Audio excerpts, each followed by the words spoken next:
Atanın akçasını soğuk ettir.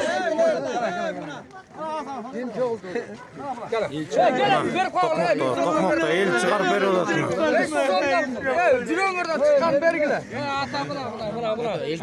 Ata çıkar berşet tas çıkar berşet ata. Gel Tuğan'da re o atanı ilat böyle aç bergele tutre. Gele bergile minden 5 dön bergile.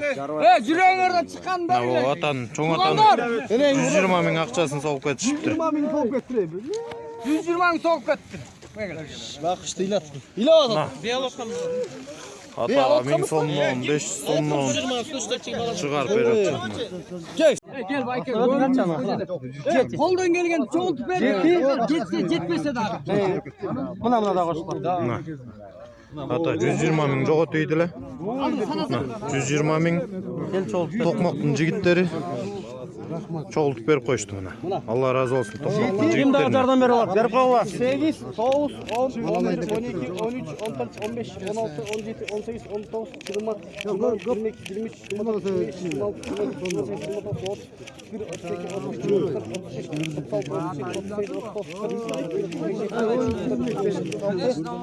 35, 46, 48, Allah razı olsun. 50, 51, 52, 53, 54, 55, Allah razı olsun. 57, 58, 59, 60, 61, 62, 63, 64, 65, 66, 67, 68, Bir yıl kırmızı bölgesinde olsun akça olsun alt tat verildi. Anan gelen ne diyor? Yok bir önce olsa verildi. Bir yıl nasıl mı kişi? He bu ya ben Turan'ı aytıyorum.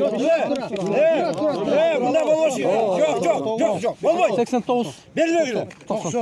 Ağzımın derler. Bir yıl kırmızı. Bir vallahi çok o savaşçı oldu. Anda baba. Tura 90. Bir bak. Onunla belli. 100. Ha sen uçuk batır. 20 bin. 20 Uçuk batır. 90. Belli öyle. Otur 110. Bir yıl kırmızı. Ya ben Turan'ı aytıyorum. 115 yarım. Sen 17 oldu. Yo cıl kıslan bire.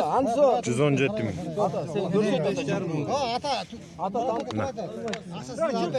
Aferin, yıl kalpersin, tur aytır. 20. Cıl kaldırıldı. 5 yarım. 5 yarım mı? 5 yarım. 115 yarım. 115 canım. Ata 115 yarım çoğun bergile. koldan gelgeni buna ata. Arcakta jetme kaldı. 120 almış. Cıl alpereli vermiş ya. Tokmak'ın jigitlerine Allah razı olsun.